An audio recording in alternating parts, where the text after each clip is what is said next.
Hey everyone, this is Jeff Cockrell, Dale Carnegie Master Trainer, Certified High Performance Coach, founder of Veteran Academy, where we help veterans break the code on success in the civilian world, and founder of Coaching Mastery Community, where we help coaches increase their impact by building coaching mastery and business mastery within a supportive community. And welcome to day 16 of our Dale Carnegie Challenge, 60 days where I commit to show up every day to talk about one of Dale Carnegie's principles. From the book How to Win Friends and Influence People, or from the book How to Stop Worrying and Start Living. I'm standing in front of this group of other Navy Junior ROTC cadets, and I said, guys, if we're going to win this year, it's going to take us all pulling together. Let me ask you, what do you want from me? What do you expect from me in order to be able to lead this group, lead this team? And they started listing stuff. Leadership, consistency, dedication, push us, keep us accountable, and follow through. And so I'm writing all this stuff down up on the chalkboard, just writing it down. And I'm like, okay, yeah, sounds good. What else? What else? What else? And I looked at the list, and there was nothing on there that I couldn't commit to. And I said, guys, I will commit to this. I will do this. And they were like, all right, good. And I said, now I got another question. What should I be able to expect from you? I'm going to commit to this. What do you think I should be able to expect from you if we're going to be successful? And they thought for a second, and they said, well, loyalty, dedication, showing up on time, practicing on our own time. And they began to list a whole bunch of stuff, and I was like, that makes sense to me. And when it was done, we had a list mine was longer than theirs, but I said, I will commit to this. Will you guys commit to this? And every one of them went, yes, we will. And we went on to win for the next 2 years that I was there, and I believe the next couple of years after, just because everybody had made the commitment, and we had followed principle number 16, which was let the other person feel the idea is his or hers. And I used this when I was in the Navy.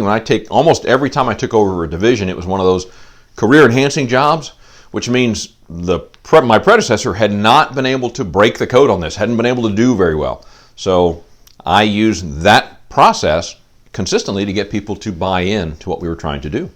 For a long time, that's what I thought this was all about, was getting that kind of buy-in. I mean, it's very similar when we're in a meeting and we throw out an idea and someone goes, no, that'll never work. And then one of our subordinates goes, we ought to try this. And we're thinking to ourselves, that's exactly what I said. And so often we want to say, well, that's just what I said. But let them, if they're going to buy into this idea, let them own it. Let them think it was theirs. And that is fine. Let them feel the idea was his or hers. Now, the important thing to remember is it's let. The first word is let. It's not make them. We're not trying to trick people into thinking it's their idea when it actually isn't. If they choose to take ownership, then our job is to let them feel that it's theirs. And that's two things. Part of it is, for a long time I thought it was all about the coming up with the idea. And then as I was reading this book I've talked about, What Got You Here Won't Get You There, Marshall Goldsmith talks about another way to steal an idea from somebody, and that's to add value. As we move up in an organization, there comes a level where people look at us differently. And so the suggestions that we used to have as an assistant manager, maybe a manager, when we start making those suggestions at the senior vice president level, deputy level, then what happens is people start thinking, well, okay, fine, that's their idea, I'll go and do this. And we may add maybe 5% to the value of the idea and steal 50% of the ownership. So here's my question. Would you rather have someone who is 100% committed to a 95% idea that's theirs, or 50% committed to a 100% idea that they feel is yours? I suspect it's the former, because we can always guide them later. In fact, that's one of the reasons why in delegation it's so important to tell the other person, go create a plan so that we can review it together. I want to make sure that we are on the same page and that I set you up for success.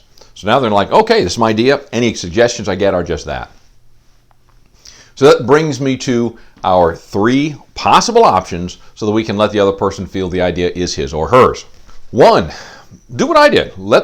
Have that meeting. If your team is struggling, ask them, what do you expect from me? And without comment, write that stuff down. And if there's something you can't agree to, don't agree to it.